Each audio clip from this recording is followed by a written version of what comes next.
آج ہم سنیں گے موت کی علامات پائی جائیں تو یہ 4 کام کر لیجئے۔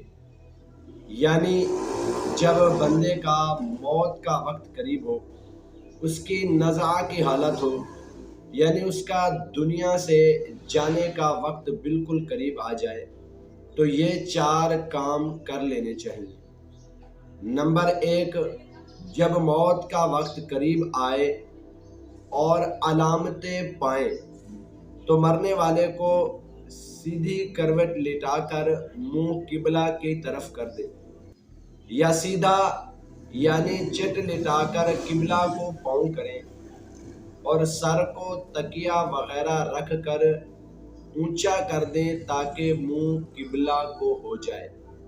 اور اگر قبلہ کو منہ کرنا دشوار ہو اور تکلیف ہوتی ہو تو جس حالت پر ہے اسی پر رہنے دیں۔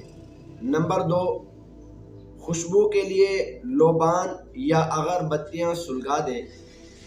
نمبر 3، یاسین شریف کی تلاوت کریں۔ جو وہاں موجود ہوں انہیں چاہیے کہ سر جھکا کر خاموشی سے تلاوت سنیں۔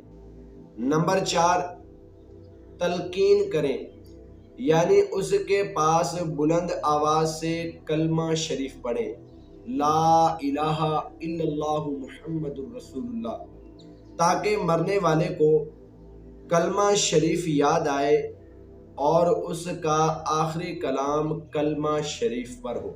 پیارے بھائیو، جب بھی کسی کو آخری وقت میں پائیں، یعنی اس کا نزع کا وقت ہو، اس کا دنیا سے جانے کا وقت بالکل قریب ہو، تو یہ 4 کام کر لینے چاہیے۔